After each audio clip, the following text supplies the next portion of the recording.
Series versus parallel battery wiring explained. When connecting multiple batteries, there are two primary ways to wire them, series and parallel. Each one changes how your system behaves. Let's start with series. When batteries are wired in series, voltage increases, but amp-hour capacity stays the same.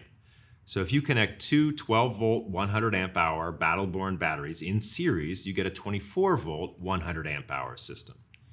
Series wiring is used when your system requires higher voltage, such as 24 or 48 volts.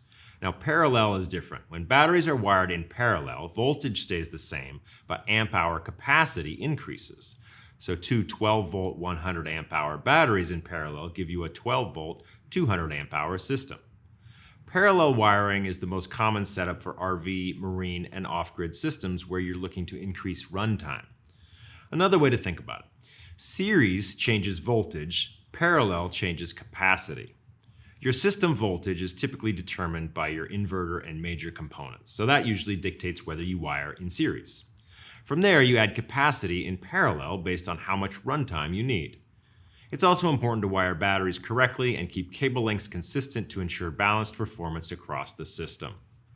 Battle-Born batteries are designed to support both series and parallel configurations when installed properly. At the end of the day, choosing between series and parallel comes down to your system voltage requirements and how much energy you need to store.